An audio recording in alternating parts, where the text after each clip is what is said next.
think rum in a pirate game makes sense, though. That's why I was like, wait a second, I'm a pirate. Dude, I would play Sea of Thieves. I've always wanted to play that game. I enjoy it. It's so relaxing. It's solid, but I'm going to be honest, and shout out Missy, because I know she's going to watch this and get mad at me, but holy shit, her and McGuire are terrible crewmates. Like, McGuire spent a solid 40 minutes getting drunk and throwing up on us.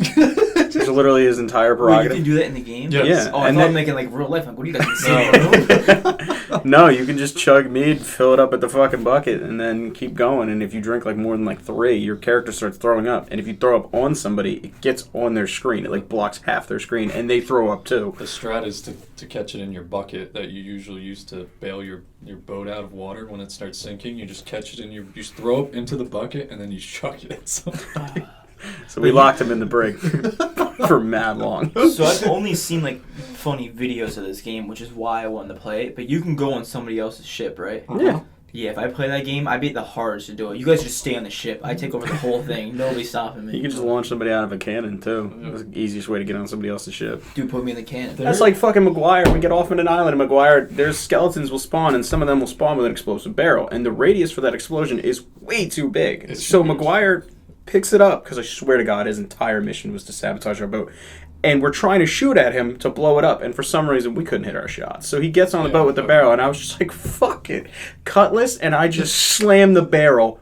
All 3 of us die. Missy's on the boat. It's on fire. The sail collapsed. Everything's burning, filling with water, and Melton's like, I swear to God, if we lose all of our stuff. Because we've been like fucking doing adventures for like an hour now, so we have like 5 chests of like decent loot.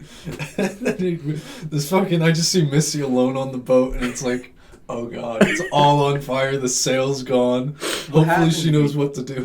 What happens if you die? So you get sent to like this it's called Flying like Dutchman? It's like the ferryman ship. The ferryman. Yeah. It's like this just purgatory where you have to like sit there for your respawn time.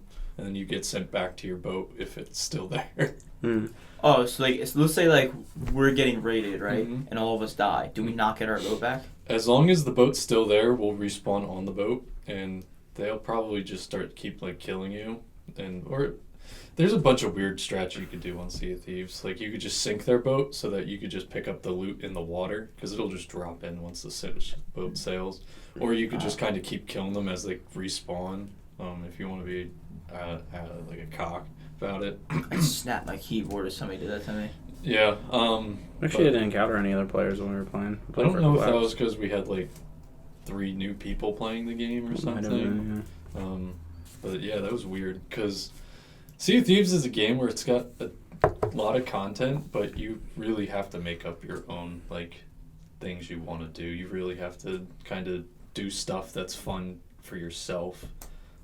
Like me and Nick just fucking, I think you'd enjoy playing with Nick, because we just fucking goof off and do adventures and shit. And it's like, there's only cosmetics you can unlock, but you know what?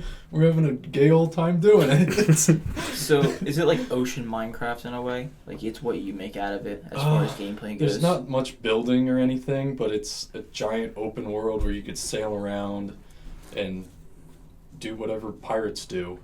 Like, so if you have a jolly old time singing songs, fucking getting chased by krakens, getting pissed off at random puzzles that you have to figure out. I'm still heartbroken over that puzzle, though. If we play again, that's the first thing we're trying to do. We did a puzzle. We were following this, we got a quest, we got a key. We followed the key to the island we needed to get to, figured out where the key went. We had 2 of them. Get into this, like, treasure chamber. The door starts closing on us. And it starts closing. We have to like figure out what these 4 pillars are for. We get these medallions that have like that show this pattern, and there's only 3, but for the 4 pillars. And we were like, where the fuck do we do now? And we took too long, and so we get closed in and we drown. My dumbass was like, well, I thought we were gonna complete it. I was confident in us because I've done like 2 or 3 of those, and I forgot about like. Whatever. I'd never done that one. Mm-hmm. But I was confident, so I was like, oh, these are useless now. So I put it, I'm like, I'm going to put it under the door so it props it up. And so we all die and the door's closed and the key's gone. So we only got 1 shot when we technically had 2. So does the map stay the same when you Yeah, guys play? the map stays the Okay, same. yeah, that's good. Because it would piss me off if I failed the puzzle and you have to go and find it again and it spawns at a different location. Well, we only got that one by chance. It was actually weird. So we were doing, there's like events that they'll do, so you can do like different quests. It's not always the same. And we were doing one of the quests, and that was part of the loot. It was just called Devil Ridge Stone Key and Devil Ridge Silver Key. And I was like, okay, well, those have a name and they're a key, so maybe they go to something. So we found the island, and We were fucking dicking around the island for like an hour or so looking for this, and the first place we looked ended up being the place where Lewis found the pedestal to put the key. because the keys had an inscription, and it was like the boar's buried Under in the the sand on the East Island, Yeah. and that's where we started. I And thought it then- would be in the cave under like the island, Yeah. under the east. The quest did lead us there eventually, but we had to start it where Yeah. we were looking. And so it was purely by chance that we actually figured out that that was a puzzle, just by reading the inscription and looking for the island. They do get a lot harder than that. That's great. Considering we have one crewmate that just wants to dress up a woman with a mustache and the other one that just wants to throw up on people. Yeah, I was getting a little annoyed. I'm like, all right, they don't know how to play the game, so I'm gonna like just leave it as is for now. Well, McGuire gets bored when people know games that he doesn't, Mm. because then he's just kind of like, you already know everything. So. Well, I feel like he needs an objective to do, and there's really no objective in Sea of Thieves, as I was saying. Like, you have to make up your own kind of story. Well, there's stories like the Tall Tales and stuff like that, but for the large majority, when you're just grinding, you kind of have to make up your own fun with what you're doing. But, like, shit it can hit the fan so quick with, like, just random... We had, like, a Megalodon show up out of nowhere that we randomly smacked into an island escaping. See, that's the shit I would be into. Because I'm a brute when I play video games. So I saw a Megalodon, I'm jumping in the water. We started shooting cannons at it. Everybody's panicking.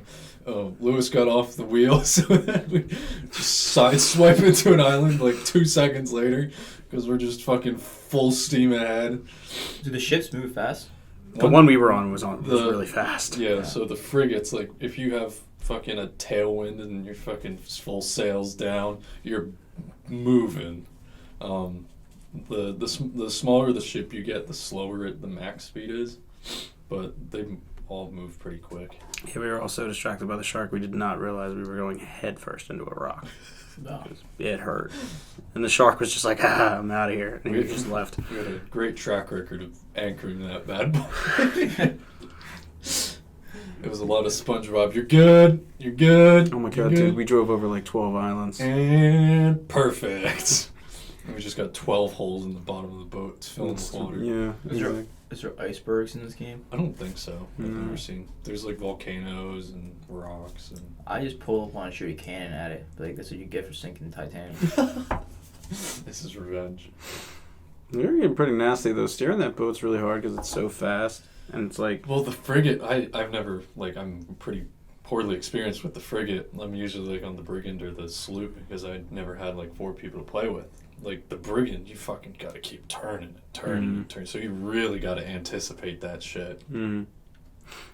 So, like, I've found, like, tiny adjustments to the wheel are probably easier for, like, bigger ships because you put in full right, you better be dedicated to turning fucking right. Yeah, because it takes a while to straighten that thing out. And it took me a while to learn It'll that, take too. like 10 seconds, characters just spinning it, and then it's like, okay, now we're straight, and you're 180'd. Yeah, that thing was a little too quick. And then we had you dropping the anchor and raising the anchor and doing the sails. I think McGuire was fishing. I don't really know what he's doing. I don't know what Missy was doing. I have no idea what Missy was. Missy and McGuire, for the large portion of it, were adjusting the sails. They were doing a pretty decent job, for the most part. See, the problem is when I'm steering, You can't really see anything. you have the sails right in front of you. Which is, So I have to rely on everybody else to be doing stuff. Like hey, Lewis, you got to turn left because there is a rock, like a giant rock in front of us. And I wouldn't know that if nobody says anything. See, what the jobs kind of boiled down to was Lewis was steering, I was navigating on the map, and then Missy and McGuire were kind of doing sails and looking out. And I was kind of hoping they'd do a little better job at looking out of like what's directly in front of us. Yeah. But McGuire and I felt was fishing or dancing or playing music when he wasn't adjusting sails. And I probably should have told him, it's like, hey, can you just keep an eye out so we don't crash into anything? We were really good at seeing things in the long term. Because, like 6 miles away, there's a rock, we're not hitting it. But if there's an island 20 feet in front of us, yeah, we're going over. Right into it. I play an important role that you guys wouldn't think about. I'd be like the old man at a country club. I'll walk around offering you guys slices of clementine because I wouldn't want you guys getting scurvy. Clementine? Like, Clementine? And he goes, Captain! Clementine? Yeah. We ran through that joke like 12 times last night. Captain! Yeah? I feel like you have to. It's like iconic for the game. So, yeah, I mean, that was fun. We played a lot of songs. We found out one of the songs we were playing was called Summon the Megalodon, and we think that's why the Megalodon showed up. We don't know for sure, though. We tried it later in the game. I was like, wait a second. This song's called Summon the Megalodon. We were all playing it in the open sea. Nothing happened. Is that why sea shanties became popular? What? It's because of this game. There's like, if you go on Spotify and look at trending, there's like sea shanties trending. Probably like had a good like jump start to it. I don't know. The internet's weird, so it could like anything becomes popular after a while or randomly.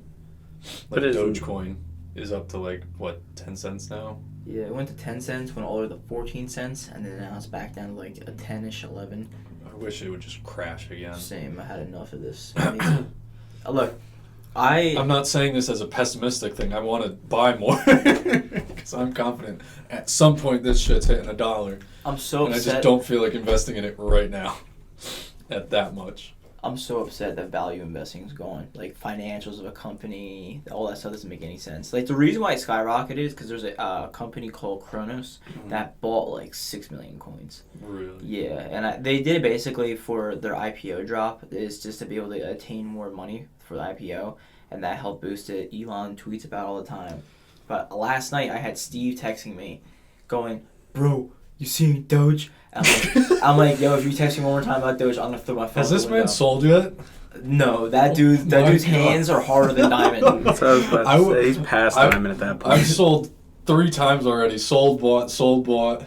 This man's got how many? Like over 100K. Yeah, I mean, when he bought it, it wasn't that much, but still, like you can get a decent chunk of change for that now. I'm trying to think of the relation. My stepsister's husband, him and his friends bought Doge on Super Bowl Sunday with us because I told them that Elon was going to do a commercial. You were telling me. And it dipped after. Mm-hmm. I was like, okay. And they're like, do we sell? Like, no. This coin pumps and it dumps. So it's pumped, and he goes, I made my money back. Do I sell? I'm like, wait. Hold. I hold. It hit 0.11. I call him like 10:30 while everybody's texting me about it. I go, fucking sell. Get out of there. Sell. So he gets all of his friends in a group call. I had like 5 people on that call. Like, do we sell? I'm like, sell. And they sell. They all put $100 in there. They all made like $50 and they ran away. I was like, get out of there. And that's like the appeal to like starting out investors, or at least crypto stuff with like Dogecoin. It's so fucking cheap. You can just put $10 in, you'll have like 500. It's like, oh man, I got 500 Dogecoin. And Dogecoin sparked cryptocurrency conversations for a lot of people you wouldn't be expecting to talk about it. Like, what's the one? So you said the problem with Bitcoin is that there's not enough for like population-wise to be used as a global currency. Isn't it only prime numbers? Like, how is it, like, that's how I thought it was, like, capped. Yeah. So basically, there's only a certain amount of, like, Bitcoins that can be mined to make it to a certain market cap. So basically, the max is 500,000 Bitcoins. Well, that would be the price for it, which would be $500,000 for a coin, which means not everybody can own an actual Bitcoin. So it can't be a world currency. And everybody can own it. It'll still be a decent investment, and you can still like trade it, so to speak. But Ethereum would be a better investment. That's the one I was asking about. Yeah, because I think flashbacks of listening to your videos while playing Need for Speed. No, I was walking through the mall. I believe it was the mall, and I heard this dude, and I'm talking gray stains on his shirt, positively disheveled. I mean, shell of a human being. Jokar Noir and a white BMW. I don't know what language you just spoke to me. Keep going. But no, this random guy was just, and it didn't even look like he was there with these people. He was just educating these people on Ethereum. And he was just sitting, and it was like, I'm talking hand gestures, looked like he hadn't slept in weeks. I mean, dude was just like tinfoil hat. Yeah, he was just, and he kept saying Ethereum. And I walked past and I just listened for a second. And I was just like, yeah, interesting. They're probably not in that conversation by choice. Ethereum is a better investment choice, even though there's people like that out there. But there's also like I just made a video today called on Anchor, which is a cheap coin. I explained the video is very short, but it takes like NFTs is what they really work for. I hate NFTs. Same, but that's what they're like advertising for. But what they really do is they take things that aren't like protected on the internet or coded or have any data coverage for them and just take them in and you make it own currency. So they have a purpose is what I'm trying to say.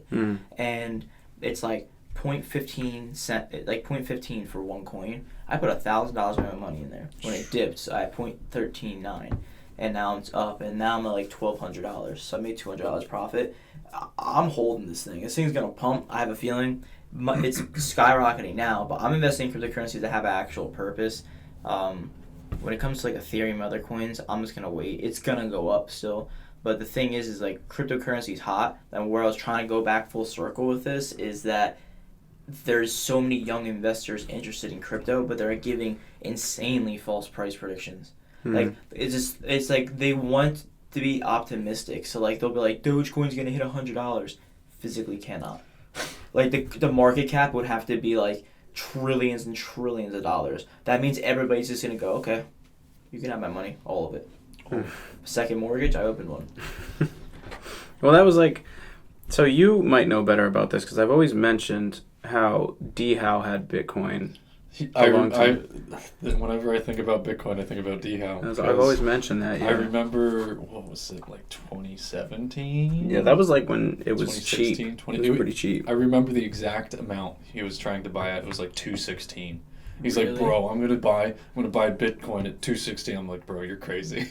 I'm like, man, could have had 30 grand. How much is it up to? 50? Like, I It's $64,000. Yeah. Well, it dipped today 62, but it got up to 64K. If he sold at 64K, he wouldn't work a day in his life. No, this fucking man was like, I mean, you gotta be a special type of crazy, like, to invest into that type of thing, and like fucking Steve. Yeah. I don't know. Like the Saints, like with me with crypto, it's like I suck at gambling, so it's like, you know, I believe in it. You know, I think it's gonna go up. I just don't want to take that risk. Yeah, and there's a ton of people who feel that way. And then you've got these people that, like a D. Howe or a Steve, that'll just throw insane amounts of cash at him and be like, yeah, it's whatever. And then it's like, it works out. It's like, yeah, I kind of expected that. And it's like, and then there's profit. Yeah. That's the ridiculous part, you know. It's like you could throw $100 in 4 different cryptocurrencies, and 3 of them could fail. But if one of them spikes, like how 219 to 64,000, those losses don't matter. I mean, you lost $300 and you gained 64,000. So Investing doesn't really. Like, this is gonna be a hot take, but investing in crypto doesn't really have a purpose because nobody's really using cryptocurrencies for anything. They're just using it because price goes up. they're using it to buy drugs off the dark web. Yeah. I saw the CIA. I think I saw an article. It's like the CIA is getting mad at Bitcoin. It's like it's used for illegal stuff. It's like, well, yeah, it's not traceable. Yeah, Yeah. exactly. That's Well, the point. Bitcoin and stuff like that's been used for that shit for a long time. Well, since it's been invented. Yeah, but I think that's why he wanted to buy it. He was like, yeah, I'm going to go to the fucking dark web. Buy meth and child porn. Well, like my coin Anchor, nobody's using that going, yeah, can I buy this candy bar in Anchor? Like, nobody's actually Do doing you think that. we're ever going to hit a point where it's like, hey, do you accept Bitcoin? Yeah. I swear to God, there was something I saw, some website, or maybe it was like some person using like Etsy or something, but they accepted Bitcoin. I was like, that is wild. Like prostitutes or something, I forget. Now that I think about it, like QR codes, it's like a skin for Bitcoin. Yeah, scam That's payments. wild. Not that I use prostitutes, but I mean like as memes. But yeah, she opens it up. Refer to QR my- codes right here. Like, stay still. get a nice QR tatted on your like groin area. Hey, if you watched my first episode, apparently I pay strippers to hug me when I cry, so I guess I can start using Bitcoin for that. Well, there in Boston, there's a Bitcoin ATM in that gas station. Really? Really? Mm-hmm. That gas station was questionable. Oh yeah, of course it was. But there's They accept Bitcoin. They said Bitcoin, and Tesla now accepts it. And what they do is the Bitcoin they collect, they'll put into their Bitcoin portfolio, which will overall boost the price of Bitcoin. So, yeah. Jesus Christ. Elon Musk is way ahead of his time. Elon Musk is a goat. People hate on him, but everybody's gonna hate on everybody. They're like, what about the emerald mines in South Africa where his family was doing that? I'm like, what were they doing? Yeah, there wasn't that controversy about the batteries for Teslas being mined essentially? They're essentially blood diamonds. Yeah, like the honestly, Yeah. dude, lithium batteries are like not good for the environment. There's let me think of the company that's doing it because they talked about it on the Joe Rogan podcast, and he was sponsored by them. I think it's Churchill Capital, CCIV. The guy on the podcast is like a mountain climber. He got sponsored by this off-road electric vehicle, and what they do is their batteries on the vehicles are reusable. So when you're reusable, when the car breaks, shuts down, battery stops working, you can just break those down and reuse it for something else without fucking up the environment. Well, I thought they do that with normal car batteries. Isn't the core taken out whenever you... You throw them in the ocean, the charge electric vehicle. Yeah, there we go. Aren't car batteries still lithium? Yeah. I just remember having to turn in a car battery, and I remember I was like, I mean, this was when I first started driving, so I don't know anything about cars. My dad, when I had to buy a new car battery, was to take the old one and give it to them because they either properly dispose of the core or use it for a different battery. That's the thing. They properly dispose of it by just like... Throwing it in the ocean. These electric eels, man, like, they're taking a lot of power. I love that. And they talked about, I don't know if that was on Joe Rogan or not, but they talked about they had no idea how electric eels were even reproducing because they're like agendered or something. They were like, where are they coming from? Why is nobody worried about this? Yeah.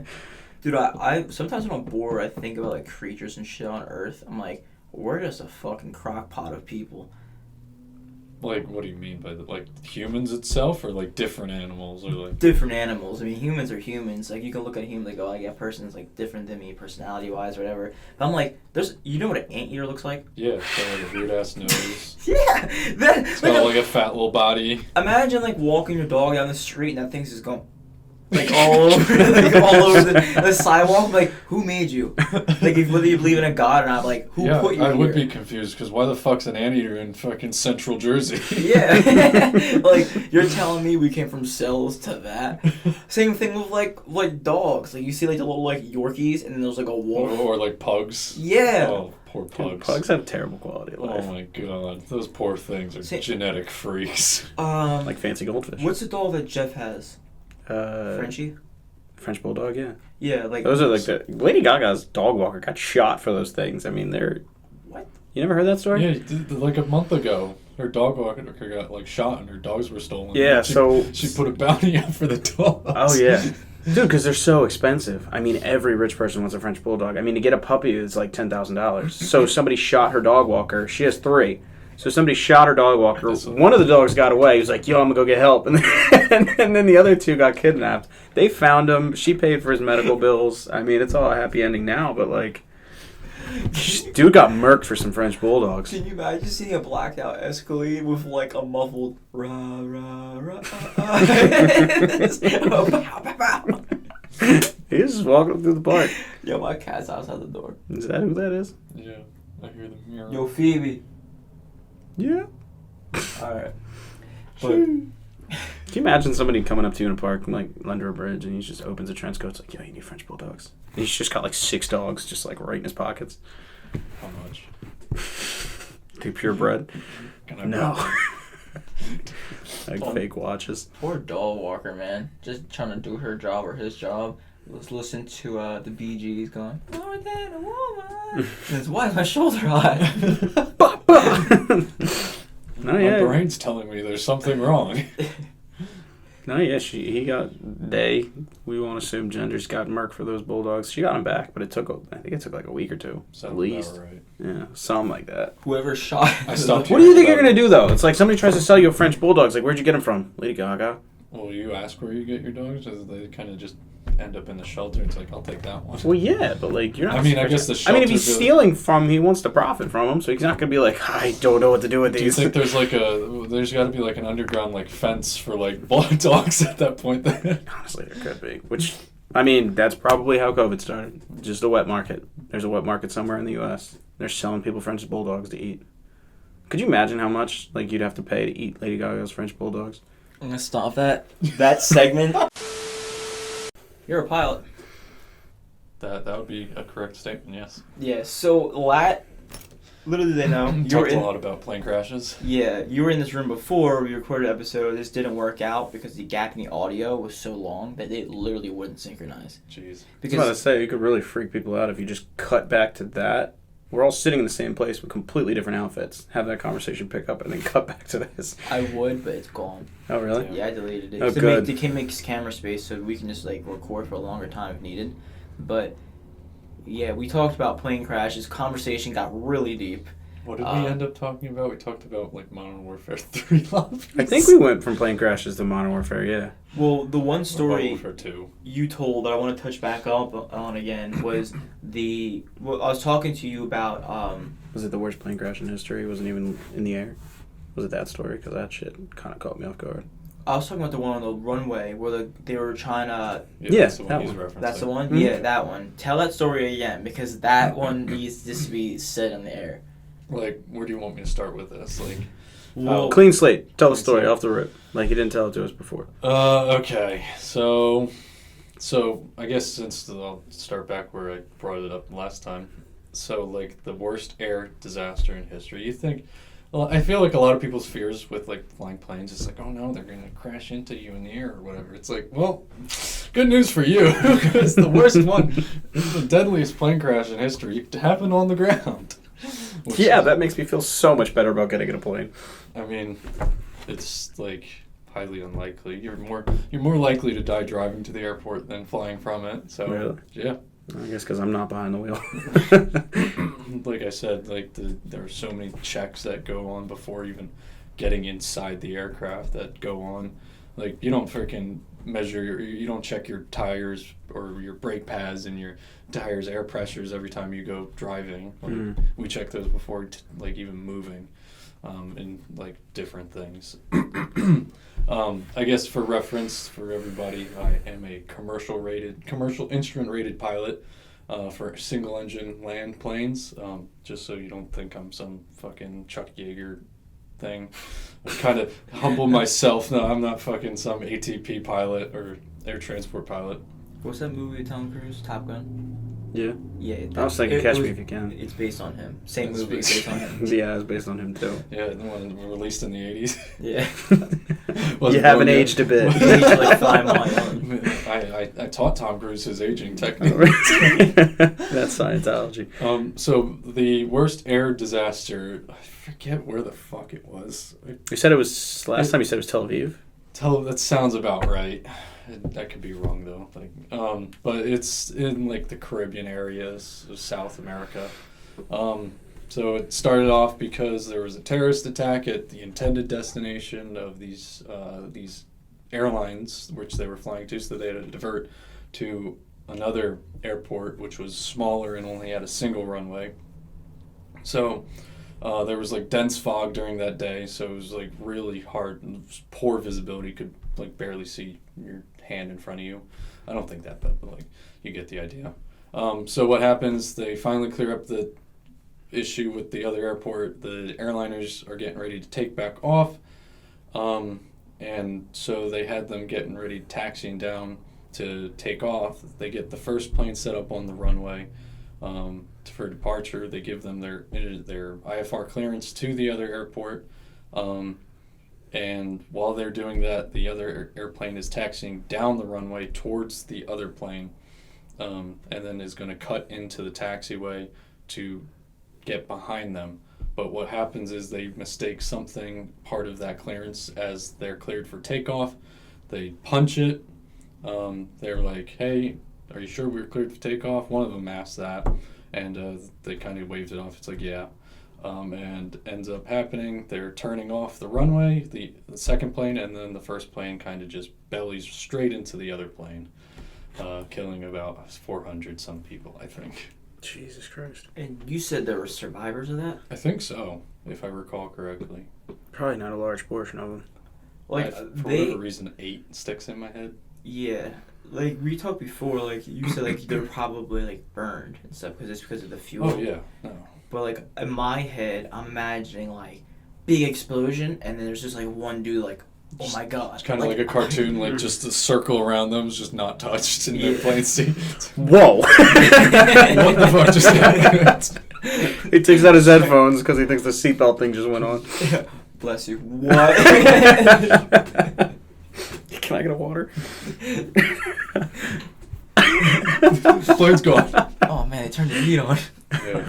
But it's so. Could you imagine that dude took a Xanax to just get through the flight and he just wakes up? He's just in a seat in the middle of the runway. That's so sad. Surrounded by fire trucks and... There's probably whole families that died in that plane. Oh, yeah. Oh, yeah. That's... So you said that they were going essentially opposite ways down the runway, and the one was going to taxi off to get behind to, like, essentially do the same thing. For, like, airports, people don't really think about, or at least when I wasn't a pilot, I wouldn't think about stuff like this. But with airports, you have your runways, and then you have, like, taxiways connecting everything around. With larger airports, there's basically taxiways everywhere, so you can just kind of zigzag in and out, whatever the fuck you want. But smaller airports, you have basically a single runway, and then most of them, it's like just one offshoot that just kind of follows along the runway on the side to taxi back and forth from probably like an FBO, a fixed base operation for like fueling or other stuff, just parking the plane. So that you taxi out from that FBO and then go to whichever end of the runway is more favorable for the winds. So they were all lined up at the end of the runway that they were using. And so there were planes all along the taxiways. There were probably like 2 more other planes. So you couldn't just turn around and taxi back the other way. You had to get onto the runway, and there was only like certain connections to the taxiway from the runway. I think probably 4.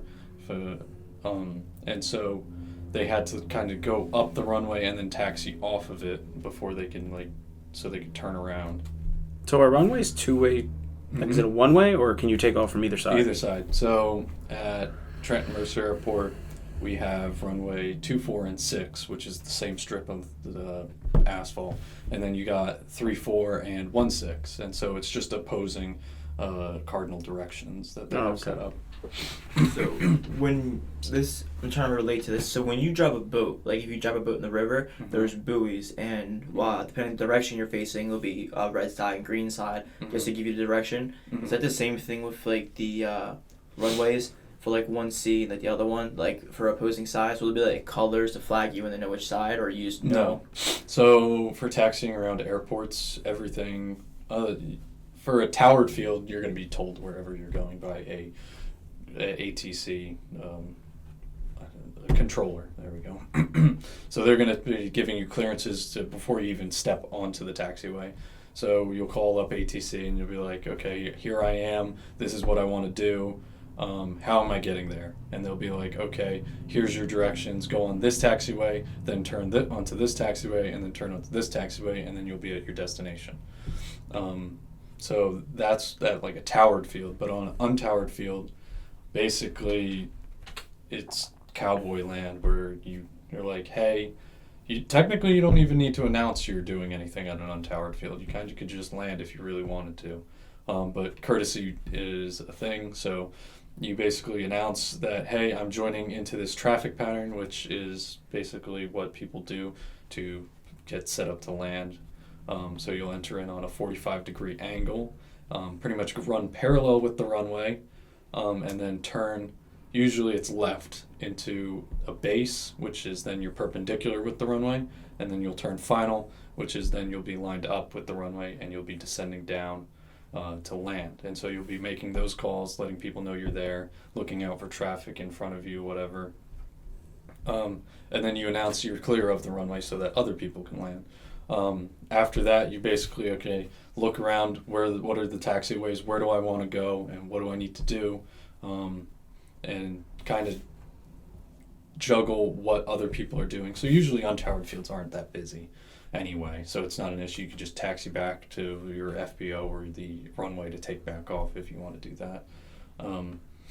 But if if someone's coming, it's usually like, hey, we'll give way to you. It's like you can go ahead or stuff like that. Or you might have to, worst case scenario, shut down the plane, push it back, and go from there. But there's no one governing what you're doing at untowered fields. if you're at an untowered field, who are you coming in contact with? Is it an air traffic controller at another place? Nope. So untowered fields, like I said, it's cowboy land. There's no one controlling what you're doing. But sorry to interrupt you. You said you called in for like courtesy. Yeah. So they have frequencies that you could contact. Like it's called a common traffic advisory frequency, a CTAF, that is assigned to that airport. But it's usually shared a ton of different airports in the area. So Trenton Robbinsville is an untowered field. Its frequency is 123.00. So you tune into your radios, and then you're like, hey, Robbinsville traffic, white Cessna 5 miles to the south, looking to enter the pattern for 29, I think is their runway. And then Robbinsville traffic. And so that basically alerts anybody at Trenton Robbinsville Airport. It's like, hey, this is what I'm doing. They're 5 miles south. Look for them. Kind of get a gauge where they're doing. Then you just announce all the other things that I was telling you about on that same type of principle. And you say where you're at the beginning, and then who you are, what you're doing, and then where you're at the end. And that's your call, or the suggested call that you're supposed to do. So, for untowered fields, when you said that, like for a frame of reference, the plane crash in Tel Aviv. That was a towered field, I believe. So it was a towered field because they got a clearance. So they were told to taxi up the runway and turn off on one of the taxiways, and then to the runway. The confusion happened when they were told they were cleared for their IFR clearance, I believe is what it was. But like I said previously, it was a confusion of wordages of what they were actually cleared to do. They thought they were cleared for takeoff. They'd been cleared for something other than that, and they were not technically cleared for takeoff. But they thought they were, and they kind of just went with that. Yeah, but they were diverted, right? That wasn't their original destination. That was not, no. So, say you were diverted, if you were flying to Trenton Mercer Airport and you got diverted to Trenton Robbinsville, like someplace that's untowered. Mm-hmm. Like, obviously, if you're diverted, you're not going to necessarily have all the information about where you're going. Like, how would you know about names of the runways and stuff like that? Because is there information? As a pilot, you have certain things that you should have handy on you. I myself and many other pilots have ForeFlight, which is an electronic thing we use on the iPad that gives us sectionals and charts and other information about airports and other things that it has stored on here that I could check for anything that I would not be prepared for originally. But if you don't have that, like previously, they'd have charts for themselves on information about each airport, telling you what frequencies they are, what runways they have, what instrument approaches they have, anything you want to look up, there's a chart for it. So either in the past for like the diversions and stuff like that, they probably had this place planned as an alternate, which you have to have on, you don't technically have to have on all instrument flight plans, but if the weather is poor at your one destination, you're required to have an alternate planned in case that you're unable to shoot an approach, that the weather's too bad at the original destination to land somewhere else nearby. But there are like charts for every which way telling you different things. Like a VFR sectional chart just shows you the general area of everything. It shows you where airports are, what frequencies their tower or CTAF is, what ground frequency is on there, what the airport elevation is, if there's any differences in patterns. So like I was saying, left pattern is generally the normal thing. It'll have an RP on there saying if it's a right pattern on a different runway, and it'll have that runway listed on there. So this thing's like Wikipedia for all pilots. Like I could show you. What if you go to like a super cowboy land airport and they have no information? Like, could you add it in? They'll all have information on this sectional. So just like for frame of birth, like that's just a random airport I pulled up. That's a private. Yeah. So like it'll have the name of the airport, the weather frequency, what the identifier for that airport is, the frequency to talk to people, or that's the airport elevation. It's got lighting or pilot controlled lighting. There's the frequency to talk to people, and then there's like everything on here that you need to know if you were just flying visual. Are the smaller dots the planes? What? Which dots? So like you see these smaller like rings and stuff. What are these again? Because there's like different symbols. These magenta rings right here. Yeah, there's magenta rings, and then like inside there's like one that says M, and then there's like, So- like U and a crosshair almost. This can of worms is airspace. So these magenta rings are signifying Class Echo airspace. So Class Echo airspace, there are different weather limitations and Can I play different with this for a rules. second? Okay, go ahead. That you could look at here and then give me a little more. So Class Echo airspace has different weather limitations like ceilings that you could fly in for visual flight rules. That's like the entire U.S. VFR sectional. It does make me feel more comfortable knowing that every pilot has this access to this much information. Like, Jesus Christ. Oh yeah. So it's just signifying different airspace, how it's laid out. So Class Echo airspace, we're basically the magenta rings are showing that inside that ring, Class Echo airspace is down to 700 feet AGL, and then it's below that is Class Gulf airspace. And each of like I said, each of those airspaces have different like weather minimums and controllability factors. So usually they use Class Echo airspace so that they control or can move pilot or airplanes around, because technically they don't have the ability to tell people what to do in Class Gulf airspace. So that thing's cool. yeah. What are all the white lines? Like, there's a giant white square. That white squares, those are showing the TAC charts, the terminal air charts. I forget exactly. But TAC That name charts. fit the acronym, so. I don't know the exact acronym. I know they're TAC charts. It's just a zoomed-in version of a VFR sectional for a large area. So, like, you'll have it for large cities like New York, Philadelphia, Yeah. Denver. Does weather pop up on this? Like ring? Mm-hmm. I can get radars on here if I have internet, or if I have like a Stratus or connected to ADSB. You go ahead. When you're done, can you prop that up on the camera? It'll see it from here. Mhm. It may be hard for them to see, but I want them to get like a visual when I ask the next few questions. So when you're flying, My mom wanted me to see how long it would take to fly down to Myrtle Beach. That's what that purple line is? Yeah. Oh, I assumed that was a mapped flight. So you could see, like, if I pulled that Myrtle up, Beach, what? Maryland? internet, yeah, North Carolina. Look, What's we're just that? dropping Somebody's this with no context, but apparently it takes 20 minutes to fly to Atlantic City. Only about $100. We're jumping out. I told. We're jumping out. I said so last. like, if I don't know if You know he's capable of landing, right? Like, it's not a one-time, one-use So- only plane. Way if too much work. I could plug in like performance charts for each airplane that I fly, and I could select it. So from the airport we're departing to Myrtle Beach Airport, it estimates that it'll be 3.5 hours. And it's that long distance. It's take that much fuel, and the winds are at at 20 knots at 6,000 feet. How do strong winds affect you? And smaller aircraft, so it's kind of like cannonballs and like bullets and stuff like that, where you have inertia.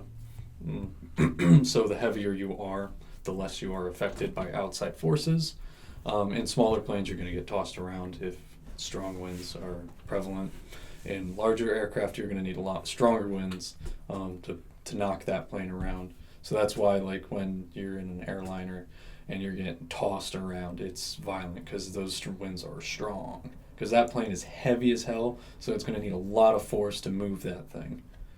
This says 20 knots of a headwind. What distinguishes a head versus tailwind? Like, What direction it's coming from. so head would be north? No. So Fuck.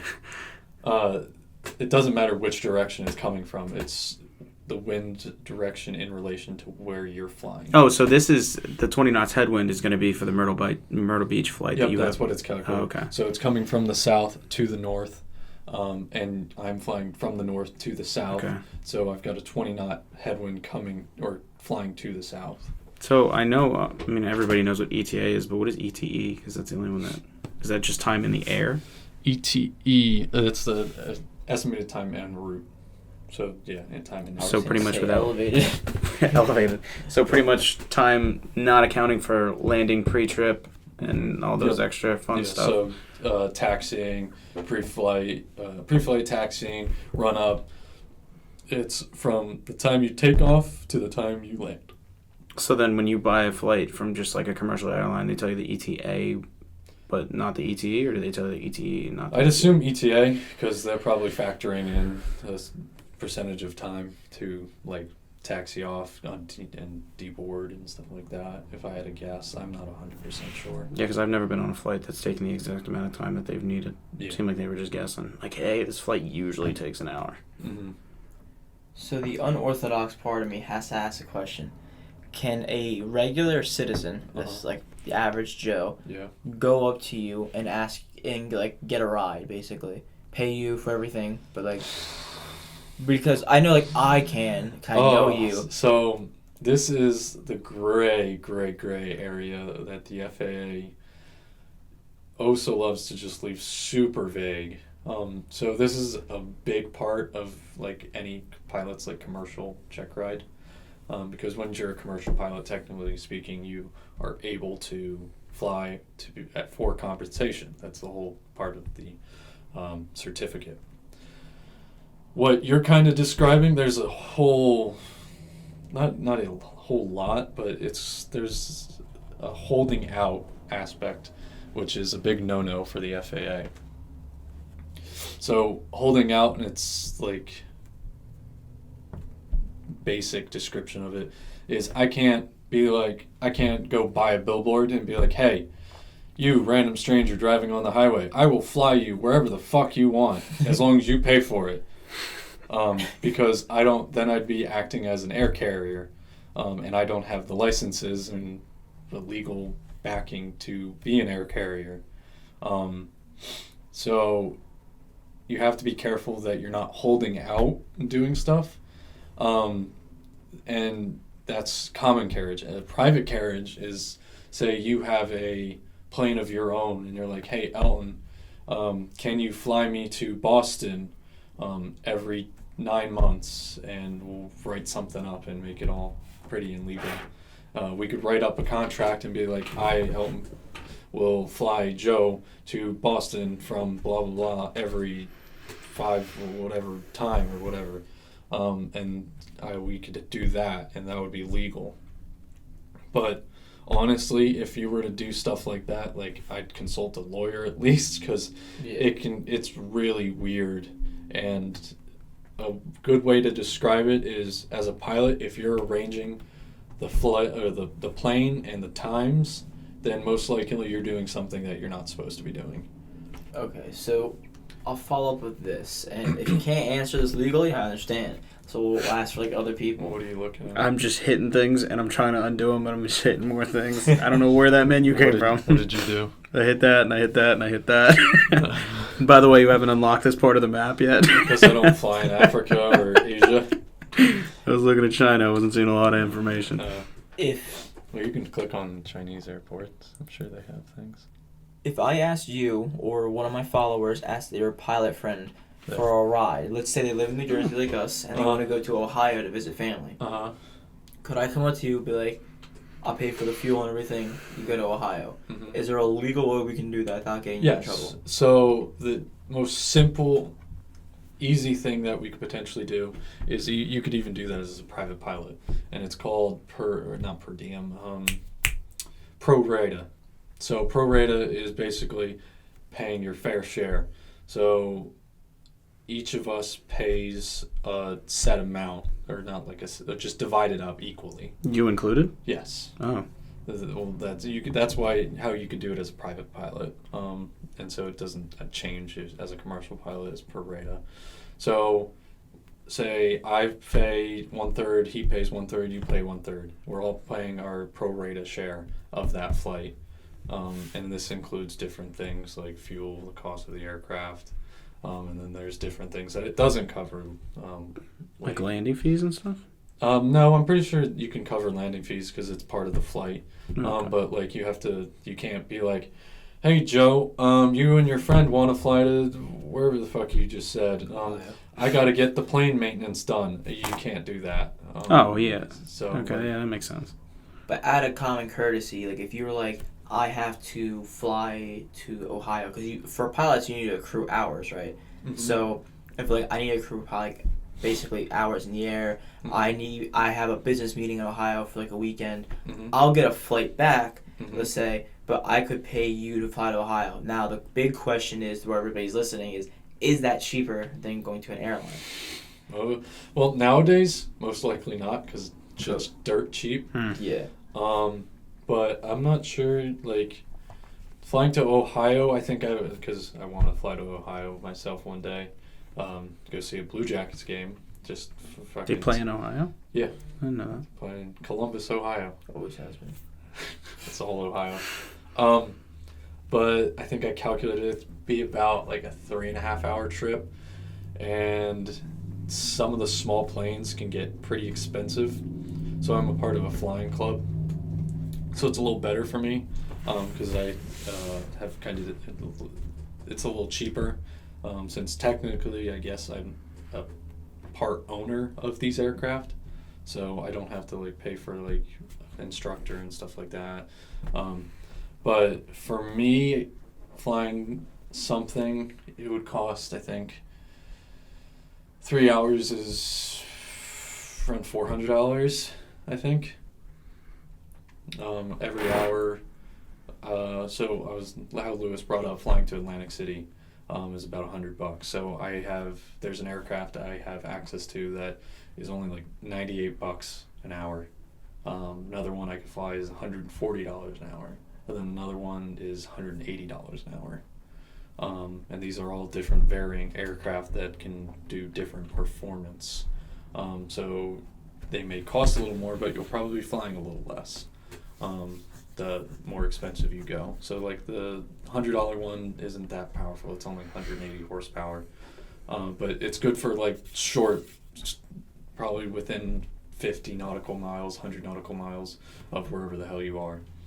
Then the more powerful planes are better for longer distance flying, getting there quicker, and you probably end up paying a lot less money in the long run. So now we have talked about this before, though, but you only log hours of actual time that you're flying, like to the minute, like 55. So with training and stuff like that, the aircraft I have for training, they have Hobbs meters. And so Hobbs meters measures the second the engine started. So once the engine started till the engine stops. And that's how we calculate how much we flew. So now when you say you run a plane for an hour, $100 an hour, are they going to base it off the Hob meter? No. So the club I'm in, it is billed off the tack time, which the tack time is not the actual time you're flying. It's the amount of revolutions the engine does, which is less than the time you're flying. Usually, from what I can base it off of, just generally, it's usually around a half hour less than you're flying. It's pretty cost effective. Yeah. So with the club I'm in, it's tack time plus fuel is included. So wet, as they say in the industry. So like you can have like different rentals at different places, and a lot of the main questions when you're looking to rent aircraft is like, is this wet time? Is this dry time? Is insurance included? And different other costs. So dry is you have to pay for fuel yourself, and in the Northeast that could be a little expensive, so it might not be worth it for people. So wet just means the fuel's included in the flight time. You don't have to pay additional for that. And then insurance, if you want to get flying insurance, that's more costs out of pocket and is a thing to kind of weigh and balance renting at different places. No, that drive back from Kutztown, we were on the turnpike, and the speed limit was, I don't know, 70, 80? 70. I always follow the speed limit. 45. I was cruising at 45. And I know I was making people mad, but, like, that rear-wheel drive in the rain was not going well. Were you at least in the right lane? I was in all the lanes. Oh, okay. I didn't really have a choice of where I was. I was just trying to stay alive and make it home. Dude, I remember like bits and pieces. You could have punched me in the face, and I may have. There was like a 60% chance I would have forgot it. He kept waking up, and he kept trying to interject, like, you're trying to talk to me like he wasn't asleep for 30 minutes. No, I knew I was, but like I'm trying to make conversation to stay awake. But, like, Every single time he woke up, He starts talking. how's the drive? I'm like, still the same as it was. I'm fighting for my life. Yeah, we got. You come here often? What brings you here on ladies' night? Dude, I've been up for 48 hours straight. I don't blame you, but I wish you would have just knocked and stayed asleep. That was a journey that was meant to be taken alone. That's Nah, impressive. They weren't. 48 hours? Yeah, they weren't knocking me down. So what happened was we went to Atlantic City, partied all night, and I had to be home in the morning and change my tires because my dad's a mechanic. And he goes, yes, be home in the morning if you're going to drive because I got to change your tires. And I was like, all right. He's like, you're also helping me.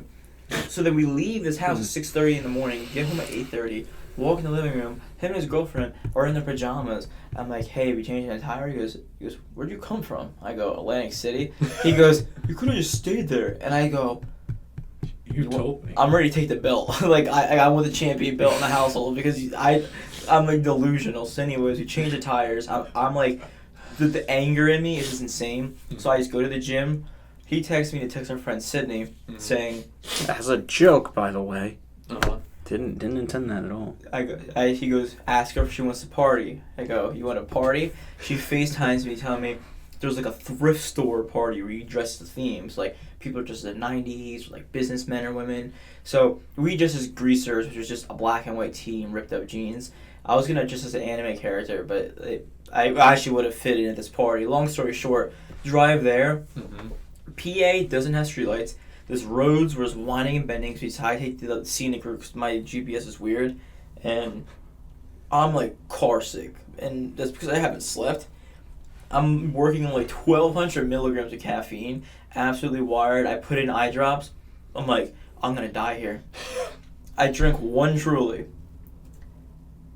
We get in the car. He puts on Lil Durk. And I just get the second wind. I go, I don't want peace. I want problems always. We get to this party. I had a great time. And basically, 5 a.m. was a 48-hour mark. So I stayed up to then. And then Lowe's goes, okay, you can go to bed now. Yeah, I wanted him to stay up till 5 because I was like, you already made it this far. You might as well hit the 48-hour mark. And he did. And he came home. Like, we got home. I got home after dropping the two of them off at, I think, like 6:30, maybe 7. And he texted me at like 1. Oh, you stayed up for 48 hours. You slept for like 5 hours? Back like at it, 6 baby. hours? And he texted me some crazy, like, half-coherent sentence. I don't even remember what it was. Yeah, I woke up flexing. Nah, when you stay up that late, your body just doesn't sleep that long. Like, the day... Speak for yourself. I'll sleep for 14 hours. I woke up after 5, but after I went to work and stuff like that, well, I was off Sunday, but I slept, woke up Sunday, did my things Sunday.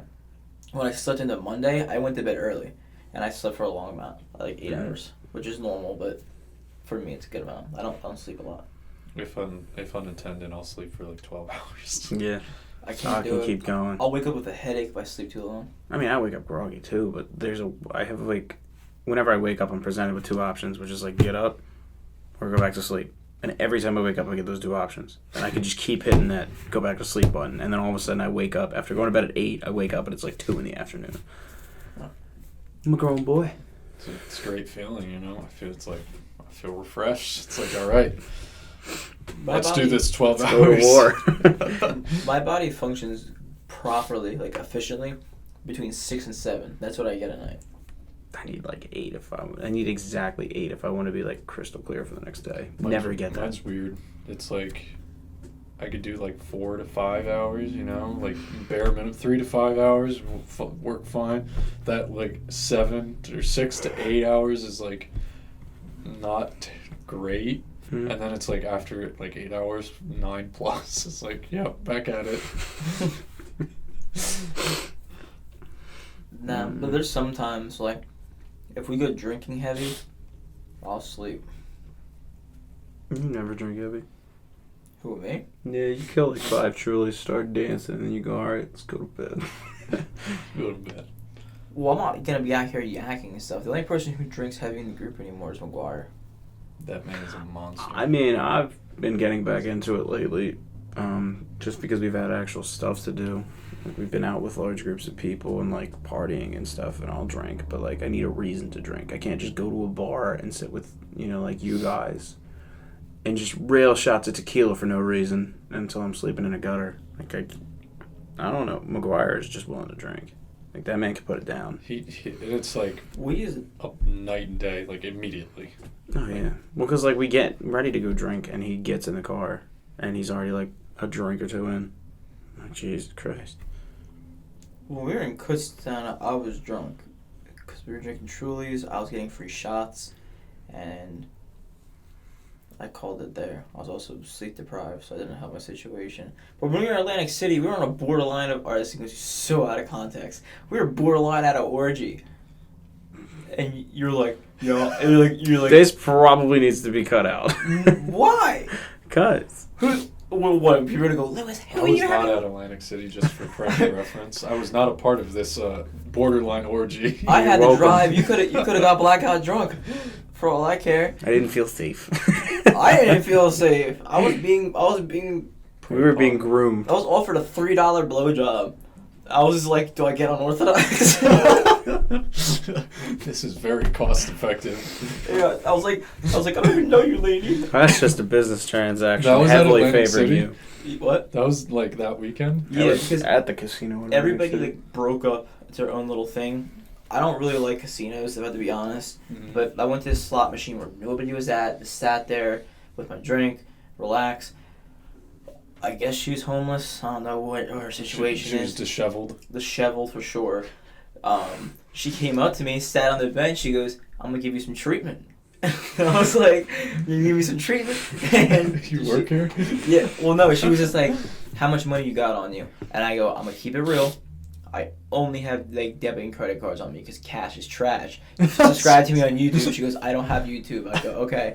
So then, she was like, when you sure slot about that, machines yeah. and you win, you get these little cards. Even if you lose, you cash out, you get them. I had like 3 of them that equal like $3. And she goes, "How much money are on the tickets?" I go, $3. She goes, "How much money is the machine?" I'm like, 20, but I'm keeping it for food. And she's like, and she sits there and stares at me like 30 seconds. Now, I have alcohol in my system, so I'm not really uncomfortable, but like I'm holding my ground. Like, you can stare at me all night. I know I look pretty. So she seems looking at me, and she goes, "I'll help you out if you give me that $3. I'm like, "What are you gonna do? Help me build my fucking house?" And then she goes, "I'll give you a blowjob behind that curtain. If you look in the corner, there's these like little curtains that go into like a showroom, but it's closed off because of COVID." I go, "What?" I'm like, what do you go behind curtain number 3? And I'm just, I'm like, oh my, like no, I just told her to get out of here. But I felt bad, so I gave her the little thing. I'm like, the universe will thank me somehow. The universe didn't thank me. The universe just held me down, going, "Knock it off. What are you doing down there?" Yeah, and then meanwhile, me and McGuire were at a blackjack table, and I've never seen a dealer get blackjack so many times in a row.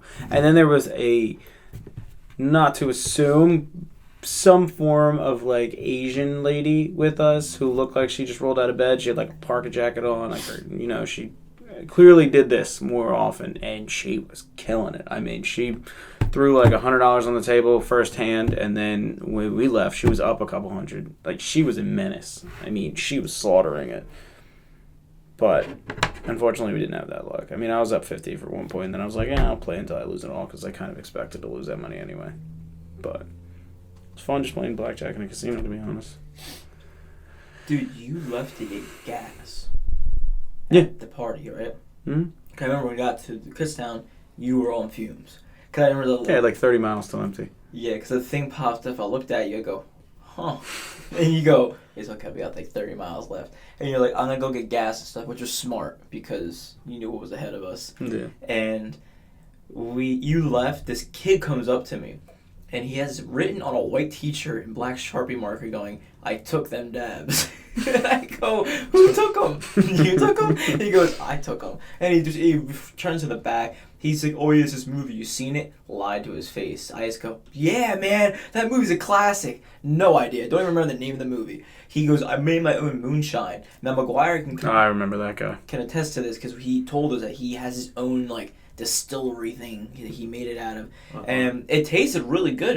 It tasted like fall. It tasted like apple spice shit. And he just goes, drink it. So I took like a little sip, because I don't know where this guy's been. Said, he goes, drink some more. Now, there's a hot girl that I have a crush on next to me, which I don't know if she'll ever watch this, so we're not going to talk about it. So I'm This like, is the one that we were with the other week. Yeah, I don't think you've met her. Just making sure. how many girls do I like? He's talking about the Atlantic City group. Oh, no. No, not that one. No. Which other one? I know for a fact you haven't met this one, because this one we've only met at it's Kutztown. the one that came out with us, the one that never does. That never does. Yeah. We're going to talk about this off air, maybe. I don't know what's going on here. Which girl is?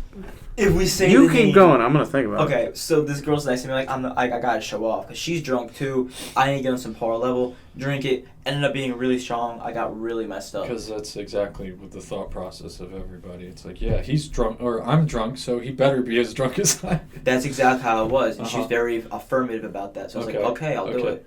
And McGuire's there. McGuire's a great influence when I'm drunk. So he's doing it. I drank it. I felt good. And then it didn't kick in later till the music started coming on. I knew it was weird because it started playing like square dance music after like EDM music. Okay. And I'm like, There was a little bit of Paramore sprinkled in there too. Paramore was pretty good. I love Paramore, actually. Yeah, good for them. Huge fan. Look at them. Yeah. They're making big moves. Oh, yeah. So I'm doing like the Cotton Eye Joe on the dance floor, and I'm apparently fitting in. And then Jersey Club music comes on, and I just... It's slice of blur, man. But... I still haven't thought of the name that you were talking about. I don't know. Give me another hint. And I keep going. Childhood, moved away. Moved away. Huh. You mean like Middle- just switch schools? Yeah, during middle school. Oh. We were at the Green Parrot. Oh, God, no. God, no. You should have lived with the Green Parrot. I would have known that one. Oh! No, that's not my taste. Oh, okay. No. I mean, I'm not, like, opposed, but it's not... I'm not going out of my way for that. No, that wasn't my cup of tea at all. Understandable. Actually, I mean, it's kind of close-ish. You can see some, like, resemblances between the two. Slap long hair on the Green Parrot and stretch her out a couple inches. It's pretty much the same woman. We're going to talk about this. We're going to talk about this all Now day. I'm confused. But still listen to this going, do I skip this? So, yeah, so that happened. I got really, really, really messed up at this party. Ended up leaving. The girl I had a crush on was talking about politics, like I said earlier. Oh, okay. This is that girl. Yeah. Okay. And she ended up having like a very normal sense of view of things where she... You'd be surprised. Opposed to the media, most people are pretty average. Yeah.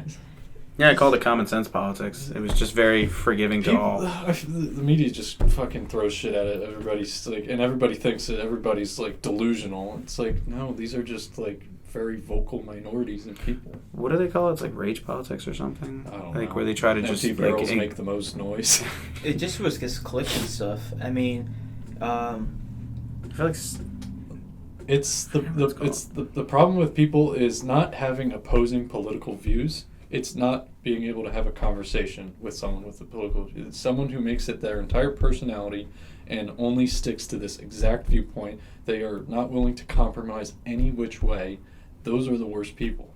yeah, I won't even entertain a conversation with somebody in politics if they're not willing to hear other points I of would view. consider myself decently right-leaning, but I have many friends that are left-leaning, and these people are wonderful people. You are not determined think if if you're a good person by which political leaning you go to. It's if you're a piece of shit or not. Yeah, pretty much. Like, I think have a I'm slight huge- left. I have a huge hot take. hot Bro, take, I hot took take. I took the political test in high school, and it basically said I'm like center, slightly to the left. That's where I was. Yeah, Yeah. but Well, which one? There are like a billion of them. it's the I don't know about The- but that Yeah, but my never teacher do. Balak, which I was trying to pronounce, gave it to us in human behavior class, which is like what we talked about. Yeah. Oh man, I was gonna say something. You took the behavior test. You're slightly left, center. Piece of shit? Yeah, that. Oh, I was gonna say something like really controversial. Oh, hot take. Hot take. Honestly, when it comes to like opposing political views, say there's somebody far left and far right, Mhm. I feel like guys will like just be more chill with each other than females. I feel like females create a larger problem on social media specifically, because guys will just be like, let's fight. If I don't like you enough, we'll fight. And then this is like, okay, like girls really aren't that violent, so I feel like they have to use their words. Girls are pretty violent, to be honest. At least from where we grew up, they were always willing to fight. Yeah, but that's like, you gotta realize not everywhere's like that. I mean, we were at the FERC one year, and I saw one chick get in a fist fight with a man. They weren't dating. Well, yeah, that's kind of how it goes these days. That's what I'm saying. Like, Equal rights. yeah. Equal rights, equal fights. I saw that. I watched that happen. I was like, good for them. We're making steps in the right direction. Completely. He won unanimously.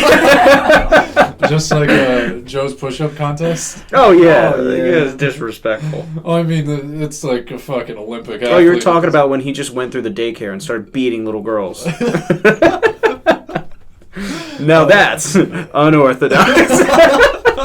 I have to cut this. Subscribe to my YouTube channel. No. I feel Jesus like Christ, Stalin! We say one bad thing about you, and it's getting cut off the rip. Off to we the can gulag. we can joke, but like I'm pretty sure for like copyright reasons, like terms and conditions of YouTube, me going You to can't threaten up to beat little girls. Yeah, I feel like that's where we draw the line. That's censorship. I mean, There's something I want to it's talk like about. demonetization, I think. Yeah, for this channel, I don't care if I don't get paid for it or anything like that. I do it for fun. Passion project. Yeah, but there's a color that I saw it on TikTok. I looked it up to make sure I remember the name. Maroon, burgundy. It's called Go Away Green. Midnight purple. That's my favorite color. Really? Yes. We have a royal blue kind of guy. More of a red. It's a solid. Actually, Solid red. heather gray. Love t-shirts. I feel like I understand that. I feel it's like a matte gray. Yeah, like kind of, but not like asphalt gray. It's more like a bluer gray. You know Austin's landscaping shirts? Nah, that's too light. So what's go away? But like that kind of color. So Go Away Sorry. Green is used in Disney We'll come back to parks, that. and it's a hint of green that you can basically gloss over any physical I think object. I've heard about this. And it makes things like unseeable to us. It's really good at hiding from our eye. We can't detect it. Yeah, I well. remember hearing about And this. Disney parks put it over doors and stuff that the employees will go and use it. So you have to know where this door is at to get in and do that shit.